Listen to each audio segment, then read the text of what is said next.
وبركاته.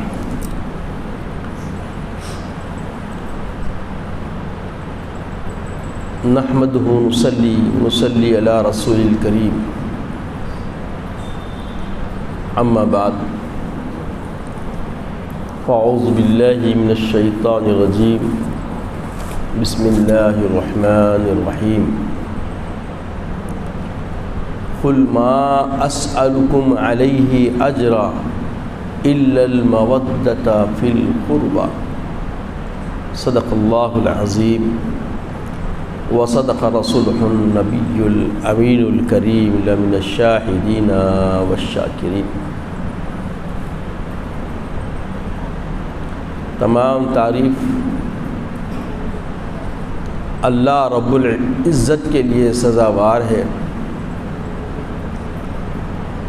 جو کل جہانوں کا پالنہار ہے،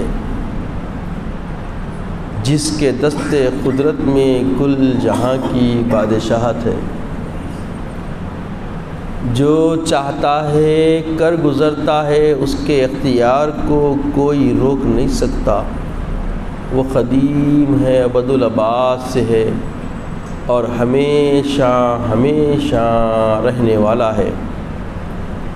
میں گواہی دیتا ہوں کہ نہیں ہے کوئی معبود برحق لائق عبادت سوائے اللہ جل مجدہ کے، اور میں یہ بھی گواہی دیتا ہوں کہ محمد عربی صلی اللہ تعالی علیہ وآلہ وسلم اللہ کے بندے اور خاص رسول ہیں. صلاۃ و سلام نازل ہو ہمارے آقا نامدار حضور تاجدار محمد عربی صلی اللہ تعالی علیہ وآلہ وسلم پر، آپ کی آل پر، آپ کے اصحاب پر. بزرگان دین، برادران اسلام، اللہ تبارک و تعالی کا ہم پر کرم بالائے کرم، اور ایک بڑا عظیم فضل یہ ہے کہ اس مالک نے ہمیں اپنے محبوب صلی اللہ تعالی وسلم کی امت میں پیدا فرمایا، اور ہماری رشد و ہدایت کے لیے اپنے کلام کو ہمارے آقا سید عالم محمد رسول اللہ صلی اللہ علیہ وسلم پر نازل فرمایا، اور اسی قرآن کے ذریعے ہمارے اعتماد، ہمارے عقائد اور ہماری انحصاریت کو تقویت عطا فرمائی.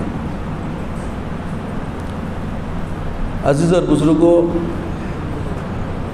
ایمان کا اساسی گہرا تعلق عقائد سے ہے. جب تک عقیدت، ہمارے عقائد درست نہ ہو، اس کی عقیدت راسخ نہ ہو، تب تک ہمارے ایمان کے استحکام کی ضمانت نہیں ہے. تو ہمارا ایمان مستحکم ہوتا ہے راسخ العقیدہ کی وجہ سے. اور عقیدے کی بات میں یہ ہے کہ پروردگار عالم اپنے حبیب کے ذریعے ارشاد فرماتے ہیں، قل، آپ فرما دیجئے میرے حبیب پاک صلی اللہ علیہ وسلم، ما اسألکم علیہ اجرا. اللہ کی توحید کی تعلیم، اللہ کی وحدانیت کی تعلیم، اللہ تبارک و تعالیٰ سے تمہارا جو رشتہ استوار کروا رہا ہوں، جو شریعت اسلامیہ کا، اس کے احکامات کا علم تم تک پہنچا رہا ہوں، اللہ کی تبلیغ کا کام جو میں دین کے لیے کر رہا ہوں، ما اسألکم علیہ اجرا، اس پر میں کوئی اجرت نہیں چاہتا، اس کی کوئی اجرت میں نہیں لیتا. دن رات اللہ کے دین کی اشاعت کے لیے، تبلیغ کے لیے ہماتن جو میں مستعد ہوں، گویا اس کے لیے میں کوئی تم سے معاوضہ نہیں چاہتا. ما اسألکم علیہ اجرا الا المودۃ فی القربى، مگر یہ کہ تم میرے اقربا، میرے مودت، میری آل سے محبت کرو. یہ آیت کریمہ کہ شان نزول کے بارے میں آتا ہے، جب صحابہ اکرام رضوان اللہ علیہم اجمعین نے مشاہدہ کیا کہ سید عالم سرور کائنات محمد رسول اللہ صلی اللہ تعالیٰ علیہ وآلہ وسلم ہماتن لیل و نہار دین کے اشاعت میں مستعد ہیں، مصروف ہیں، ہماتن اب مصروف ہیں، تو کچھ صحابہ نے مشورہ کیا کہ دیکھو ہمارے آقا حبیب اللہ علیہ السلام دین کی اشاعت، دین کی تبلیغ میں کل کے کل ساعت زندگی لگا دیے ہیں، تو ہمیں چاہیے کہ ہم ان کی کوئی خدمت کریں، کیونکہ ان کا خرد و نوش کا معاملہ ہے، ان کے متعلقین کے اخراجات کا معاملہ ہے، کیسے پورا ہوگا؟ ایسا ایک مشورہ، ایسا خیال آیا صحابہ کو، اور خیال آنے کے بعد کچھ صحابہ مل کے کچھ سرمایہ، کچھ دینار جمع کیے، کر تو لیے، اب خدمت میں پیش کرنے کا وقت آیا، کسی میں ہمت نہیں کہ کیسا نظر پیش کرے، تو حضرت ابن عباس کو تیار کرے کہ حضور کی خدمت میں اس کو پیش کرنا ہے۔ پہلے بات سمجھ جائیں کیسا ماحول، کیا دیکھے صحابہ کہ اللہ کے رسول صلی اللہ علیہ وسلم پورا وقت زندگی کا اپنا روز کا وقت کس کے لگا دیے؟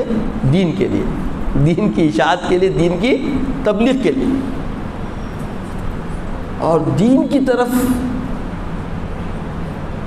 پوری توانائی صرف ہو رہی ہے، تو آپ کے متعلقین ہیں، سب کے اخراجات ہیں، تو ان کی سوچ بھی کوئی غلط نہ تھی، تو وہ آپس میں مشاورت کر کے کچھ پونجی جمع کیے، کچھ دینار جمع کیے۔ اب دینے کا وقت آیا تو ہمت کس میں بھی نہیں ہے۔ اب حضرت عبداللہ ابن عباس کو تیار کرے، بولے بھائی دیکھو ایسا معاملہ ہے، یہ ایسا ہم سوچے ایسا کرے، اب پیش کرنا ہے، تو وہ ہمت کرے، ذرا قریب تھے اللہ کے رسول کی، خاص ان پہ جو ہے شفقت تھی، تو وہ پہنچ کے اللہ کے اس کی خدمت میں پیش کیے، تو فوری آیت کریمہ نازل ہوئی، قل آپ فرما دیجئے میرے حبیب صلی اللہ علیہ وسلم، ما اسألکم علیہ اجرا، یہ جو تم میری خدمت کو دیکھ کے، میری مصروفیت کو دیکھ کے جو تمہارے اندر جو خیال آیا ہے، یہ خیال تم سرے سے ہٹا دو، کیونکہ ما اسألکم علیہ اجرا، اس پر کوئی اجرت میرا کام لینا نہیں ہے، اس پہ میں کوئی اجرت نہیں چاہتا، الا المودۃ فی القربى۔ اب دیکھیے حالات کو سمجھے پہلے آپ، حالات کیا ہے؟ صحابہ جو دیکھ کے کیا غلط تھے حالات کو؟ اللہ کے رسول کا نظام زندگی جو تھا، لیل و نہار جو گزر رہے تھے، صحیح تھا نا؟ تاریخ بھی ہے، احادیث بھی ہے، ہاں، وفود آتے تھے ملنے کے لیے اور درس دیتے تھے، اصحاب صفہ میں آپ تعلیم بانٹتے تھے، عرفانیت کی وحدت کی تعلیم دیا کرتے تھے، ہمارے لگے ہوئے تھے، واقع آپ کے پاس کوئی جیسا تجارت کا معاملہ پہلے کرتے تھے اللہ کے رسول اعلان نبوت سے پہلے، ایسے کوئی مصروفیت آپ کے پاس نہیں تھی، آپ کے پاس سرمایہ کے لیے جیسا خرد و نوش کے ذرائع مادی اعتبار سے سوچے آتے کچھ بھی نظر نہیں آ رہے تھے، مفقود نظر آ رہے تھے، تو صحابہ نے کیا کیا؟ نذرانہ پیش کیا، تو اللہ تعالیٰ دیکھیے دو باتیں جس سے ایک کا دوسرے سے تعلق کیا ہے، غور کریے آپ، بہت عقیدت کو بتایا جا رہا ہے۔ قل آپ فرما دیجئے میرے حبیب، اللہ کا حکم آ رہا، کیا فرما دیجئے؟ ما اسألکم علیہ اجرا، جس چیز کو تم دیکھ کے متاثر ہو رہے ہو اور جس کے خاطر تم میری یہ خدمت کرنے آئے ہو، اس خدمت کا صلہ میں تم سے کچھ نہیں چاہتا، ما اسألکم علیہ اجرا، اس پر کوئی اجرت میرے کو نہیں چاہیے، الا المودۃ، ہاں اگر تقاضا رکھتا ہوں تمہارے سامنے میں اللہ کے امر سے، تو کیا رکھتا ہوں؟ الا المودۃ فی القربى، تم میرے اقربا، میری اہل بیت، میری مودت سے تم کیا کرو؟ محبت کرو، الا المودۃ فی القربى، میرے اقربا اہل بیت سے کرو محبت کرو، اجرت نہیں چاہتا، اجرت کا بالکل انکار، اور اگر کچھ کرنا ہی چاہتے ہو تو کیا کرو؟ تسلی دینا چاہتے ہو میرے کو، میری خدمت کی سراہنا کرنا چاہتے ہو، گویا کیا ہے؟ اللہ کے دین کی جو میں خدمت کر رہا ہوں بحیثیت نبی اور رسول مبعوث ہونے کے، اگر اس کی سراہنا تمہارے قلوب و تخیل میں کہیں جگہ کر رہی ہے تو بس اتنا کرو، میرے اقربا سے، میری آل سے، میری اہل بیت اطہار سے کیا کرو؟ محبت کرو۔ تو یہ آیت کب نازل ہوئی؟ اللہ کے رسول صلی اللہ علیہ وسلم کے ظاہری زندگی ہی حیات میں یہ آیت نازل ہوئی۔ تو یہ آیت کی تلاوت سارے صحابہ کریں، تابعین کریں، اور آج ہم کر رہے، قیامت تک کرتے رہیں گے، کیونکہ ایک حرف بھی اس میں کوئی تحریف نہیں کر سکتا۔ کہیں آئے اور چلے گئے۔ حفاظ اکرام کو شہید کر دیا گیا تاکہ قرآن مٹ جائے، مگر قرآن محفوظ ہے۔ اِنَّا نَحْنُ نَزَّلْنَا الذِّكْرَ وَإِنَّا لَهُ لَحَافِظُونَ۔ اللہ تعالیٰ محافظ ہے اس کا۔ اللہ نے ذکر کے لیے نازل کیا، اللہ تبارک تعالیٰ اس کا کیا ہے؟ محافظ ہے۔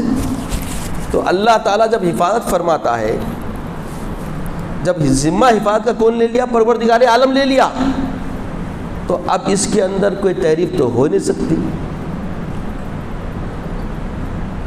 جس زمانے میں اللہ کے رسول یہ فرمائے، اس زمانے میں اللہ کے رسول خود اپنے اقربا سے کیسی محبت کرتے تھے، صحابہ دیکھ رہے تھے۔ یہ بات بھی بڑی غور کرنے کی ہے۔ اس آیت کریمہ کی شان نزول سمجھ گئے آپ؟ اب یہ آیت کریمہ کے آئینے میں، اس کے زاویے سے، اس کی روشنی میں اب رسول صلی اللہ علیہ وسلم کا کردار، رسول صلی اللہ علیہ وسلم کا اسوہ دیکھیں۔ نماز پڑھ رہی، نواز رسول پیٹھ پہ چڑھ گئے، سجدہ طویل فرما دیا۔ وارفتگی، وابستگی، الفت، محبت صحابہ دیکھ رہے۔ اور پھر نواسے کی والدہ آئی، لخت جگر رسول اللہ تشریف لائی، اللہ کے سے اٹھ کے استقبال کر رہے، ان کے لیے جگہ بنا رہی۔ احادیث محفوظ ہیں، یہ گوشہ رسول اللہ کی حیات کا بالکل محفوظ ہے، سب واقف ہے، پورے امت محمدیہ اس سے بولیے واقف ہے۔ صحابہ دیکھ رہے ہیں، دوش نبی پر دونوں طرف کندھوں پہ، ایک طرف حسن تو ایک طرف حسین ہے، چلے۔ یہ قربت مودت سمجھنے کی گھڑیاں تھی، اور صحابہ سمجھ رہے تھے۔ صحابہ قربت رسول میں رہ کر، رفاقت رسول میں رہ کر آنکھ سے دیکھ بھی رہے تھے اور اپنی عقیدت کو مضبوط کر بھی رہے تھے۔ کیسی محبت تھی! صحابہ کرام رضوان اللہ علیہم اجمعین بے انتہا محبت کرتے تھے۔ تو حسن و حسین کی پرورش خالی رسول صلی اللہ علیہ وسلم کی آغوش میں ہوئی نہیں، آپ کے کندھوں پہ سوار ہو کے بھی لوگوں نے دیکھا ہے۔ ان کی پرورش کرنے میں شفقت رسول صلی اللہ علیہ وسلم کی انتہا کو صحابہ نے دیکھا۔ یہ تو کردار سے اللہ کے رسول بتلا رہے تھے۔ پھر خال کا معاملہ کیا ہے؟ فرمائے اللہ کے رسول کی کثرت سے حدیث ہے، من احب حسین فقط احبنی، جو حسین اور حسن سے محبت رکھا گویا اس نے مجھ سے محبت رکھا۔ خال ہے، حال بھی دیکھ رہے صحابہ، اور خال سے بھی اللہ کے رسول نے فرما دیا، ومن عزاہما فقط عزانی، جو ان کو تکلیف دے گا وہ مجھ کو تکلیف دے گا۔ اللہ اکبر! ابھی تو ننھے منھے، تبھی سے ان سے وابستگی کس انداز سے امت کو کرنا ہے سمجھایا جا رہا ہے، اور ہین حیات والی امت نہیں، قیامت تک آنے والی امت کے لیے تعلیم دی گئی۔ ما اسألکم علیہ اجر الا المودۃ، اللہ کا فرمان بھی آ گیا، رسول کے اقوال بھی آ گئے۔ کیا؟ اللہ کا فرمان بھی ہے اور رسول کے اقوال بھی ہے. فرمان خداوندی کی تفسیر رسول کے اقوال ہے کیا نہیں ہے بولیے. اور ایک حدیث ہے محبت حسن و حسین میں, محبت اہل بیت میں ایک حدیث ہے, متواتر حدیث, بے حساب حدیث ہے. اہل بیت کی محبت کو ایمان کا جزء لا ينفک کہا گیا. بغیر اہل بیت کی محبت کے ایمان پروان نہیں چڑھتا, مستحکم ہو ہی نہیں سکتا. تو اہل بیت کی محبت ایک اہم شرط ہے ایمان کی, اور رسول سے محبت کرنا ہے تو ایک اللہ کے رسول کا فرمان ہے, من احب لسنتی فقط احبنی من احبنی کان رفیقی فی الجنہ. آقا فرماتے ہیں کہ جو میری سنتوں سے, میری اداؤں سے محبت کرے گا گویا وہ مجھ سے محبت کرے گا, اور جو مجھ سے محبت کرے گا کانا رفیقی فی الجنہ, وہ رفاقت میں ہوگا جنت میں میرے ساتھ. ضمانت بھی دے دیے. تو رسول کی سنت کیا ہے؟ اہل بیت سے محبت و وابستگی, وارفتگی, شفقت, ان کے ساتھ مشفقانہ کردار. یہ رسول کی سنت ہے نہیں ہے؟ اس میں کوئی دو رائے ہے کیا؟ اور یہ سارے صحابہ چاہے ابھی ابھی اسلام میں داخل ہوئے ہوں یا پہلے سے اسلام کی اشاعت کے ساتھ داخل ہو گیا, حضرت ابوبکر صدیق رضی اللہ عنہ سے لے کر جو آخری صحابہ ہیں سب اس سے کیا ہے واقف, کوئی ناواقف نہیں.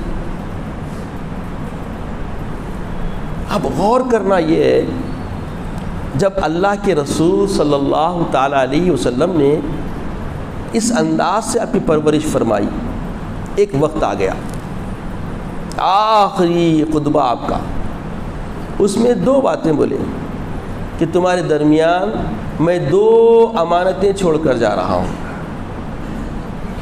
دیکھیے تعلق سمجھے ذرا, ایک کتاب اللہ اور دوسری میری اطرت. ایک اللہ کی کتاب, دوسرے میری آل, میری اطرت. ان دونوں کو سنبھالے رکھنا. جو ان دونوں کو سنبھال لیا وہ نجات پا لیا. ضمانت بھی دیجیے اللہ کے رسول صلی اللہ علیہ وسلم. کتاب اللہ کو اب ہم سمجھنا ہے, اطرت کو بھی ہم کو محبت کرنا ہے, ان سے وارفتگی رکھنا ہے. اور ان کی وارفتگی, ان کی وابستگی میں جب ہم قرآن پڑھیں گے تو قرآن کا سمجھنا ہمارے لیے آسان ہو جائے گا.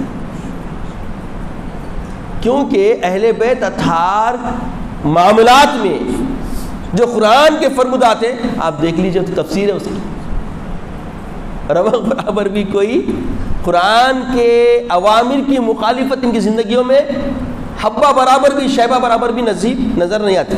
دیکھ نہیں سکتے آپ, کیونکہ ان کی تربیت گاہ کون ہے؟ محمد رسول اللہ. شاعر اسلام خود مربی ہے ان کے, شاعر اسلام مربی, اور ایسے مربی ہیں کہ سب کو اپنے خیال سے اور آپ کو دیکھ کے سیکھنا پڑتا. یا تو اپنی زبان مبارک چسا کر, اپنا لعاب دہن ڈال کر, اپنے کندھوں پہ سوار کروا کر, اپنی آغوش میں لیتے ہوئے, منبر سے اتر کے ان کا استقبال کرتے ہوئے آپ فرما رہے ہیں. منبر رسول پہ خطبہ دے رہے ہیں. کسی کو اتنی اہمیت اور کسی کو ایسی وقت شان نبوت نے نہیں دی جو اپنے نواسوں کو دیکھ کے اتر کے گود میں لے کے پھر منبر پہ چڑھ کے خطبہ دی, اور سارے صحابہ دے کر. تو یہ آیت کریمہ سمجھنے کی ضرورت ہے. جو ابتدا میں صحابہ آپ کے اندر ضرورت و تقاضے کو محسوس کرے, اس تقاضے کو پورا کرنے کی ہمت بڑی محنت سے اپنی باندھے اور حاضر ہوئے, تو جواب کیا ملا؟ اللہ کی طرف سے حکم آ گیا, قل, آپ فرمائیے میرے حبیب, ما اسألکم علیہ اجرا, ارے تم میرے خدمت کو دیکھ کے اس کا معاوضہ تم نہیں دے سکتے, الا المودۃ, اگر تم کچھ دینے چاہتے ہو تو میرے اقربا سے مودت کا معاملہ کر, محبت کا معاملہ کر. بات سمجھ آ گئی کہ آل سے محبت ضروری ہے۔ اس کے بعد صحابہ کی زندگیاں دیکھیں کیسی محبت کرتے، آپ حکایت سن چکے ہیں۔ حضرت سیدنا عمر فاروق کتنی الفت کرتے، کتنی محبت کرتے، اور کیسا آپ کا عقیدہ کہ جب آپ کے فرزند نے کہہ دیا کہ دیکھو حسن بول رہی تو تیرا باپ میرے نانا کے غلام ہے، لکھ کے لا لو، لکھا کے لائے تو بولے محفوظ کر لو، اور جب وقت آخر آئے تو بولے میرے کفن میں اس کو رکھ دینا، اس کو پیش کر کے میں بارگاہ رب العزت میں داخل ہو جاؤں گا۔ اللہ اکبر، عقیدہ، مودت سے محبت اور مودت کے کلام پہ اعتماد، اعتقاد، پورا انحصار کس کا؟ اللہ اکبر، عمر فاروق ہیں عمر فاروق ہیں۔ حکایت میں آتا ہے کہ یہ تربیت محمدی صلی اللہ علیہ وسلم سے آپ کی زندگی کا جو کردار تھا کیسا تھا۔ حضرت عبداللہ شاہ صاحب قبلہ رحمۃ اللہ تعالیٰ علیہ شہادت نامہ لکھا، امام حسن و حسین مجتبی اور مولا علی کرم اللہ وجہہ الکریم کی سیرت میں مختصر، اس میں آپ نے ابن ملجم جو آپ کو شہید کیا وہاں سے پورا بتایا شہادتوں کا سلسلہ جو رہا۔ تو اس میں ایک حکایت امام حسین رضی اللہ تعالیٰ کے بارے میں لکھی گئی کہ ایک مرتبہ آپ تشریف فرما ہیں اور کھانے کا تقاضا، غلام کو حکم دی کہ کھانا نکالو، تو غلام کیا کیا، گرم گرم شوربے کا کھٹورا لے کے دسترخوان پہ رکھنے کے لیے جا رہا تھا، اتفاق سے آپ کی پیٹھ کی طرف سے گزرا اور اس کے ہاتھ سے وہ گر گیا، گرم گرم بولیے شوربے کا کھٹورا کس کے جسم میں گر گیا؟ حضرت امام حسین رضی اللہ تعالیٰ کے بدن پہ گر گیا۔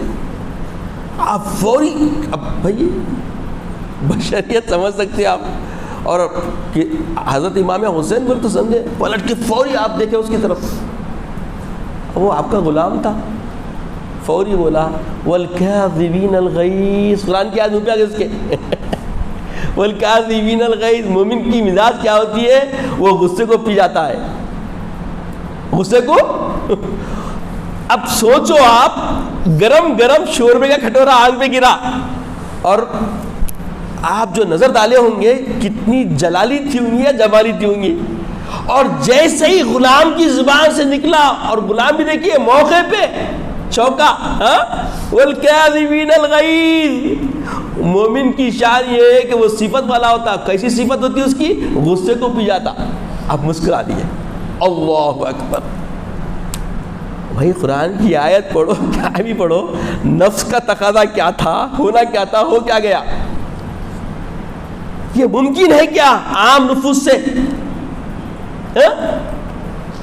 گرم گرم شوربے کا کٹورا آگ پہ گرایا، کون ہے وہ؟ پھر غلام ہے، خدمت گزارے، اور غضب والی نگاہ جب اس پہ پڑی، اس کی زبان سے نکلا والکاظمین الغیظ۔ قرآن کی آیت ہے، مومن کی صفت یہ ہے کہ وہ کیا کرتا ہے؟ غصے کو پی جاتا ہے، تو فوری آپ کیا کرتے ہیں؟ مسکرا دیے۔ تو یہ مسکراہٹ آنا، اللہ، سمجھ آ رہی؟ امام حسین کو سمجھنا ہے آپ کو، اور آپ کی تربیت کرنے والے کون ہیں؟ شاعر اسلام محمد رسول اللہ۔ ایسی تربیت تھی آپ کی کہ جیسے قرآن سنے اور یہ چہرے پہ مسکراہٹ، کیسا ایسا بناوٹ کی آ سکتی کیا؟ آئے ہائے ہائے ہائے ہائے، سمجھے؟ اس لیے بولے کتاب اللہ اور میری اطاعت دونوں ہیں، دونوں کو لے کے چلو، سنبھال کے چلنا ہے، دونوں کو سنبھالے تو کبھی بھٹک نہیں سکتے۔ والکاظمین الغیظ بولتے آپ مسکرا دی۔ پھر وہ فرمایا والعافین عن الناس، دوسرا اور ایک ٹکڑا چھوڑ دیا۔ مومن کی طبیعت، مومن کی شان یہ ہوتی ہے، صفت راسخہ یہ ہوتی ہے، مومن کی کیا کرتا ہے؟ وہ لوگوں کو معاف کرتا ہے۔ تو آپ نے کہا میں نے معاف کر دیا، فی البدی، وہیں پہ، وقت بھی نہیں لیے، لمحہ نہیں گزرا، والعافین عن الناس۔ اس کے بعد پھر اس نے کہا کہ مومن کی شان یہ ہے کہ وہ احسان کرنے والا ہوتا ہے۔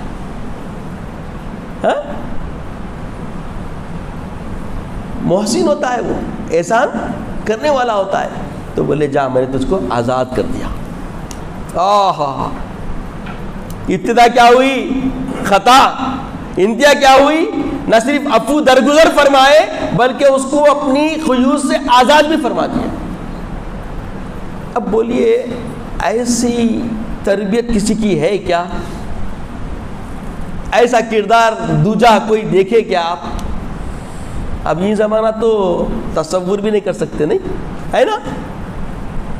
یہ ہے امام حسین رضی اللہ تعالیٰ عنہ شباب کی حالت میں۔ اب شباب میں اگر کوئی ایسا کردار پیش کر دیا، ایسے ایکسیڈنٹ ہوئے تو نوجوانوں کا حال کیا ہوتا؟ ہاں؟ اور ہر طرف سے ان کو محبت مل رہی ہے، اجلہ صحابہ ان کو دیکھ کے رک جا رہے ہیں، ان کے احترام میں اٹھ کے کھڑے ہو جا رہے ہیں، اجلہ صحابہ خلیفۃ المسلمین، کیونکہ رسول اللہ کو ممبر سے اتر کے ان کا استقبال کرتے ہوئے دیکھے، اب بس اتباع کر رہے ہیں پورے صحابہ۔ ایسی الفتیں، ایسی محبتیں ملنے کے بعد بھی ان کی طبیعت، ان کی طینت، ان کا کردار، ان کے نفس کی حالت یہ تھی کہ بس سننا تھا قرآن کا، معاف بھی کر دیے، مسکرا بھی دیا، اس کو آزاد بھی کر دیا۔ ہائے ہائے ہائے، یہ تھے امام حسین رضی اللہ، یہ تربیت تھی ان کی۔ اور پھر معاملہ کیا ہوا؟ یہ بات سمجھ آ گئی کہ دنیا کی چند دینار، چند ٹکے خانے نبوت کا طلبی، خانے نبوت کے پاس اس کے حصول کی تقاضے کی کوئی حاجت مندی نہیں رہی۔ آپ دیکھیے جتنی فاقہ کشی اہل بیت اطہار نے اپنی زندگی میں کی ہے، بتائیے کوئی اور ہے تو اسے اختیار بہت کچھ تھا۔ حضرت امام حسین رضی اللہ تعالیٰ عنہ کو ہزاروں روپیے دینار جو ہے بیت المال سے ملتے تھے، مگر آپ کی کیفیت کیا تھی؟ آپ اتنے فیاض تھے، ضرورت مند حاجت مندوں میں بانٹ دیتے تھے، اور مہینہ ہونے سے پہلے آپ خلاص ہو جاتے تھے۔ مہینہ ہونے سے پہلے آپ، حضرت معاویہ رضی اللہ تعالیٰ عنہ تحریر بھیجے کہ اے امام حسن مصطفیٰ، خرچ کرنے میں تھوڑا احتیاط برتیں۔ تو بولے تم کون ہوتے بولنے والے؟ رب دینے والا، میں رب کی مخلوق پہ خرچ کرنے والا، دینے والا دے رہا تو میں خرچ کرنے میں کئی کو کنجوسی کروں؟ آئے ہائے ہائے ہائے۔ پھر ذات پہ بھی نہیں کرتے تھے۔ اب دیکھیے پورے سیرت کے پنے اٹھا کے دیکھیے آپ، مخلوق پہ، امت محمدیہ پہ، حاجت مندوں پہ، ضرورت مندوں پہ۔ ایک مختصر سی حکایت رکھ دوں، وقت بالکل سمٹ چکا ہے، بہت مختصر اور الفاظ میں بولوں گا، یہ حکایت کو سمجھ لیں ذرا آپ۔ امام حسن، امام حسین اور حضرت جعفر طیار تینوں سفر پہ نکلے تھے، بہت دور چلے گئے مدینے سے، کچھ سفر پہ گئے تھے، راستے میں کھانے پینے کا توشہ ختم ہو گیا اور ایک دن کا یا ڈیڑھ دن کا کچھ فاقہ بھی ہو گیا۔ اب شدت کی بھوک ہے تو ایک جھوپڑی کے پاس سے گزر رہے تھے، دیکھے کہ وہاں کوئی بڑھیا ہے بیٹھی ہوئی، تو بولے مائی کچھ کھانے کے لیے ہے کیا؟ تو باہر آئی، بکری کا دودھ دھوئی، آپ لوگوں کو پیش کی۔ دودھ پینے کے بعد بھی تقاضا بھوک کا باقی تھا، تو بولے کچھ اور ہے کیا؟ تو وہ فوری بکری ذبح کر دی اور آپ لوگوں کی خدمت میں پیش کر دی۔ تو آپ لوگ شکم سیر ہونے کے بعد بولے انشاءاللہ تم مدینے کو آئے تو ملنا، ہم ضرور اس احسان کا صلہ ان کو دینے کی کوشش کریں گے۔ یہ کلمات بولے اور مدینے کو آ گئے۔ جب وہ بڑھیا کا شوہر آیا تو غصے میں آ گیا، بھائی ہمارے پاس کچھ ہے نہیں، تھا تو ایک بکری بکرا، وہ بھی تو کاٹ کے کون ہے کیا ہے نہیں معلوم پیش کر دی، رب تو نہیں معلوم کون ہے، بڑھیا جانتی نہیں، مسافر لوگ ہیں مدینے کے ہیں، کھلا دی۔ اب اس کے بعد ان کے حالات بگڑنے لگے تو مدینے کی طرف آئے۔ جب مدینے کو آئے تو امام حسین مصطفیٰ کی نظر پڑی، پہچان لیے، بولے ارے تم وہی ہے نہیں، فلاں فلاں وقت ایسا آئے تھے ہم، تو تم بکری کاٹ کے کھلائے تھے ہمارے کو۔ بڑھیا خوش ہو گئی، بولی ارے آپ پہچان لیے میرے کو؟ میں نے پہچانی آپ کو۔ بولے آئیے آئیے تشریف لائیے، لے آ کے اس کی مہمان نوازی کی، اس کو بہت کچھ کھانے پینے دیے، اس کے بعد 2000 دینار اس کے خدمت میں پیش کیے اور کچھ بکریوں کے ریوڑ دی، اور اس کے بعد حسن مصطفیٰ کے پاس بھیجے۔ حسن مصطفیٰ بھی ان کو 2000 دینار دیے اور کچھ بکریوں کا ریوڑ دیے۔ اور جب حضرت جعفر بن طیار کو معلوم ہوا تو وہ بھی بہت سارے دینار کے ساتھ ایک بڑا جو ہے نا ریوڑ آپ کو دے دیا. اب یہ سب لے کے جب بڈھی اپنے شوہر کے پاس گئی، شوہر بولا یہ کیا ہے؟ تو بولے یہ وہی لوگ ہیں جس کی میں ضیافت کی تھی، یہ وہی لوگ ہیں جس کی میں ضیافت کی تھی. تو میں پچھلے جمعہ 2-3 نکات میں بات کو ختم کر دوں گا. پچھلے جمعہ میں کچھ موقف پہ لا لیا تھا، مگر وقت جیسے آپ ساتھ چھوڑ دیا جب بھی ساتھ چھوڑ دیا تھا. دیکھیے یہ جو مورکہ ہوا کربلا کا، اس کی علت آپ پہلے سمجھنے کی کوشش کریں. 1 تھیلا نہیں، 2 تھیلے نہیں، 3 تھیلے خطوط کوفیوں نے بھیجا تھا. کس کے پاس؟ امام حسین مجتبیٰ کے پاس، کہ آپ تشریف لائیے، ہم آپ کے ہاتھ پہ بیعت کرتے ہیں. تو امام حسین رضی اللہ تعالیٰ نے فرمایا کہ میرے کو جانے دو، یا تو شام کو جانے دو، یا واپس جانے دو، یا پھر جو بات میرے سے وعدہ کرے پورا کرو. اور شام کو جاؤں گا تو پھر یہ سب تمہارے سردار کو بتا دوں گا، یہ میں نہیں آیا، تم لوگ بلائے تھے. یہ جتنے سامنے آئے تھے مقابل پہ، یہ سب لکھنے والے، خطوط لکھنے والے تھے. انہوں بولے اگر یہ خطوط پہنچ گئے ہماری خیر نہیں. اب آپ تاریخ کے حوالے سے یزید کی حالت تو جانتے ہیں، کوئی چھپی بھی ہے، کیسی حالت کا آدمی تھا.